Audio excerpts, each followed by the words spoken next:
नमस्कार, मैं आपके साथ प्रिया बिस्ट। आज राज तिलक में 4 बड़ी खबरों से धमाका करेंगे।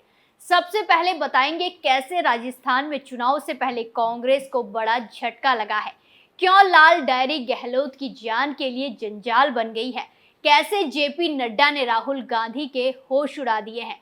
सभी खबरों पर विस्तार से चर्चा करेंगे, लेकिन उससे पहले एक नजर इस वक्त की हेडलाइंस पर।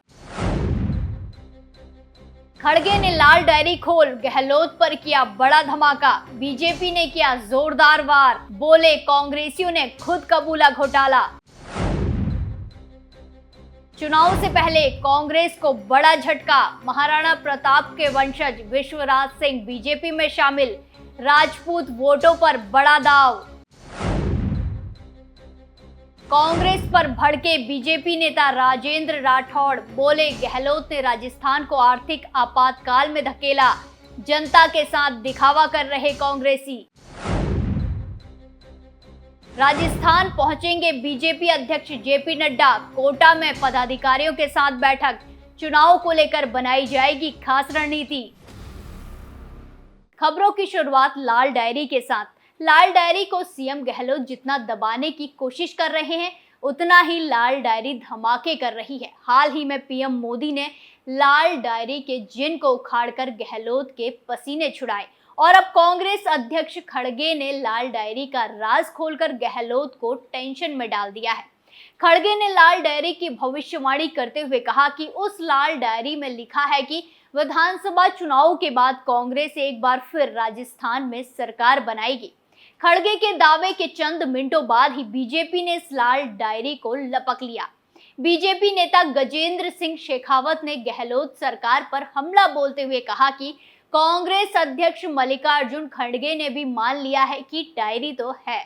बीजेपी नेता गजेंद्र सिंह शेखावत ने कहा, कांग्रेस पार्टी और राजस्थान के मुख्यमंत्री अशोक गहलोत इस बात को नकारते रहे हैं कि कोई डायरी नहीं है। आज पार्टी के राष्ट्रीय अध्यक्ष ने ही इस बात को स्वीकार कर लिया है कि डायरी तो है। राजस्थान की जनता सब जानती है कि कांग्रेस के विधायकों और मंत्रियों ने किस तरह से भ्रष्टाचार किया है। बीजेपी ही नहीं, कांग्रेस नेता भी अक्सर ये कहते हुए पाए जाते हैं कि ये सरकार सदी की भ्रष्टतम सरकार है। ये बात को हकीकत है। राजस्थान में आए दिन जितने घोटाले सामने आ रहे हैं और कांग्रेस नेता ही उन घोटालों के सरदार निकल रहे हैं, उससे तो ये कहना गलत नहीं है कि राजस्थान घोटालों की नगरी बन रहा है। जिस राज्य का सीएम खुद घोटाले में फंसा हो तो उसके नेताओं पर घोटाले के आरोप लगना तो मामूली बात हो गई है। खुद कांग्रेस नेता एक दूसरे पर घेरने के लिए अपने अपने घोटाले ही उजागर कर रहे हैं, जिससे राजस्थान में कांग्रेस की मिट्टी पलीत होती साफ दिखाई दे रही है। सर्वे भी कांग्रेस को उसकी घोटालेबाजी के नतीजे दिखा रहे हैं, बता रहे हैं कि इस बार कांग्रेस का सूपड़ा साफ तय है। बीजेपी की बम्पर जीत राजस्थान में होने वाली है। यही कारण है कि गहलोत अपने घोटालों की डायरी के खुलने से बेचैन हो रहे हैं, क्योंकि बीजेपी सत्ता में आई तो चुन चुन कर कांग्रेस के घोटालेबाज सलाखों के पीछे होंगे। तो अब बात चारों खाने चित हुई कांग्रेस की। इस बार तो कांग्रेस को ऐसा झटका लगा है कि गहलोत से लेकर पायलट तक के होश ठिकाने लग गए हैं, क्योंकि उदयपुर में कांग्रेस का सारा खेल बिगड़ गया। राजस्थान बीजेपी ने लोकेंद्र सिंह कालवी के बेटे भावनी कालवी और मेवाड़ के पूर्व राज परिवार के वंशज विश्वराज सिंह को अपने खेमे में शामिल किया है और एक साथ 3 से 4 निशाने साधने का काम भी कर दिया है। पार्टी ने इनके जरिए खुद का कुनबा बढ़ाने के साथ ही राजपूत समाज में अपनी पैठ बढ़ाने और मेवाड़ मारवाड़ के सियासी समीकरण को साधा है। वहीं राजस्थान विधानसभा अध्यक्ष डॉक्टर सीपी जोशी का मुकाबला करने के लिए मेवाड़ में नए विकल्प का रास्ता ढूंढा है। वहीं कहा जा रहा है कि बीजेपी मेवाड़ के पूर्व राज परिवार के सदस्य विश्वराज सिंह को डॉक्टर सीपी जोशी के सामने नाथ द्वार से मैदान में उतार सकती है। विश्वराज की बीजेपी में एंट्री हो जाने के बाद अब लक्ष्यराज सिंह मेवाड़ के पार्टी में शामिल होने की कम ही संभावनाएं जताई जा रही हैं। पहले चर्चा थी कि लक्ष्यराज मेवाड़ को बीजेपी उदयपुर शहर की सीट या फिर नाथ द्वार से टिकट दे सकती है, लेकिन अब बीजेपी ने खेल ही पलट दिया।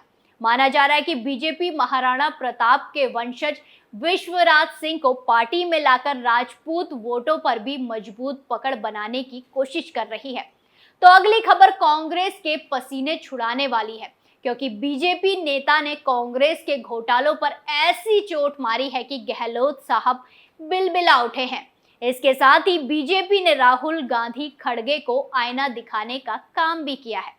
दरअसल जयपुर में नेता प्रतिपक्ष राजेंद्र राठौड़ ने कांग्रेस के काले चिट्ठे खोलते हुए एक प्रेस कॉन्फ्रेंस की और कहा कि कांग्रेस सरकार ने राजस्थान को आर्थिक आपातकाल में धकेल दिया है। ये सरकार अब अपनी घोषणाओं से लोगों को गुमराह कर रही है। राजस्थान को पूर्णकालिक गृह मंत्री नहीं मिल सका क्योंकि सीएम अशोक गहलोत को अपने ही लोगों पर नजर रखने के लिए पुलिस का इस्तेमाल करना पड़ा। राठौड़ ने कांग्रेस के उस किस्से की याद दिलाई जिसमें हाल ही में राजस्थान ने जमकर ड्रामेबाजी झेली। पायलट कुर्सी के लिए बवाल करने लगे तो गहलोत गुट के नेताओं ने आलाकमान को ही औकात याद दिला दी। इसी पर राजेंद्र राठौड़ ने कांग्रेस को जमकर घेरा और कहा कि कांग्रेस बारम से अपने चुनावी अभियान का श्री गणेश कर रही है। इसी श्री गणेश में कांग्रेस पार्टी के राष्ट्रीय अध्यक्ष मल्लिकार्जुन खड़गे, मुख्यमंत्री अशोक गहलोत और विधानसभा अध्यक्ष सीपी जोशी तीनों लोग मौजूद हैं। ये वो किरदार हैं जब सितंबर में खड़गे साहब जयपुर आए थे, तब इन्हें अपनी ही पार्टी के विधायकों का इंतजार करना पड़ा। हद तो तब हो गई थी जब विधायक वहां पहुंचे ही नहीं और अपना इस्तीफा लेकर विधानसभा अध्यक्ष के पास चले गए। हालांकि इस्तीफा उन्होंने अपनी मर्जी से दिया या नहीं, उसका फैसला आज भी उच्च न्यायालय में लंबित है। लेकिन आज तीनों किरदार चुनावी रैली में एक साथ मौजूद नजर आ रहे हैं। जिस मुद्दे को लेकर इन्होंने अपने चुनाव अभियान का श्री गणेश किया है, उस मुद्दे का आधार लोगों को गुमराह करने के साथ साथ असत्य पर टिका है। यानी कि बीजेपी अब गहलोत सरकार में कांग्रेस नेताओं की ड्रामेबाजी को आधार बनाकर पार्टी को घेर रही है। कांग्रेस के धोखेबाज नेताओं का काला चिट्ठा खोल रही है। आखिरी खबर में बात करेंगे बीजेपी अध्यक्ष जेपी नड्डा की। राजस्थान को लेकर बीजेपी ने इतनी तगड़ी रणनीति बनाई है कि कांग्रेस के पसीने ही छूट गए हैं। बीजेपी से मुकाबला करने के लिए कांग्रेस के पास लोग भी नहीं बचे हैं, जिसकी वजह से कांग्रेस की पहली लिस्ट भी जारी नहीं हो पा रही है। वहीं अब कांग्रेस को झटका देने के लिए एक बार फिर बीजेपी अध्यक्ष जेपी नड्डा कोटा आ रहे हैं। कोटा में वो कई पदाधिकारियों के साथ बैठक कर इस संभाग की 17 विधानसभा सीटों को लेकर गहन चर्चा करने वाले हैं। ऐसा माना जा रहा है कि ये बैठक काफी अहम है। जेपी नड्डा कोटा पहुंचते ही झालावाड़, बारम, कोटा और बूंदी लोकसभा क्षेत्र के चुनिंदा पदाधिकारियों की अलग अलग बैठक लेंगे। बीजेपी के जिला अध्यक्ष कृष्ण कुमार सोनी ने बताया कि कोटा में आयोजित की जा रही इस बैठक में प्रदेश अध्यक्ष सीपी जोशी, प्रदेश प्रभारी अरुण सिंह, प्रदेश उपाध्यक्ष, महामंत्री प्रदेश के पदाधिकारी, मोर्चे के पदाधिकारी और कोटा संभाग के विधायकों के साथ भी चर्चा की जाएगी। इसके अलावा संभाग के पदाधिकारी, जिले के पदाधिकारी, संयोजक, विधानसभा प्रभारी, विस्तारकों के साथ ही पूर्व जिला अध्यक्ष और कुछ प्रमुख लोगों से भी अध्यक्ष जेपी नड्डा बातचीत करेंगे। बताया जा रहा है कि इस बैठक में केवल चुनिंदा लोगों को ही बुलाया जाएगा। बैठक में प्रदेश के पदाधिकारी के साथ कोटा संभाग के वरिष्ठ पदाधिकारी से चर्चा की जानी है। वहीं जब से कोटा संभाग में परमिशन किया गया है, तब से अब तक कोटा संभाग बीजेपी का गढ़ रहा है। लेकिन इससे पहले साल 2018 में कांग्रेस ने कड़ी टक्कर दी और बारम से 4 में से 3 विधानसभा सीट जीती। वहीं कोटा में 6 विधानसभा में से 3 विधानसभा जीती। वहीं बात करें तो साल 2018 की, तो 2018 में हुए चुनाव में कोटा संभाग की 17 विधानसभा में से 10 बीजेपी के पास हैं, जबकि 7 कांग्रेस के पास है। कांग्रेस के पास कोटा में 3, बारम में 3 और बूंदी में 1 विधानसभा सीट है, जबकि बीजेपी के पास कोटा में 3, बारम में 1, झालावाड़ में 4 और बूंदी में 2 विधानसभा हैं। तो ऐसे में अब बीजेपी का प्लान है कि वो सारी सीटों पर कब्जा जमाएगी। इसी की रणनीति के लिए जेपी नड्डा राजस्थान आ रहे हैं। राज तिलक में आज के लिए इतना ही। चुनावी खबरों के साथ कल फिर पेश होंगे। तब तक के लिए देखते रहिए कैपिटल टीवी। नमस्कार।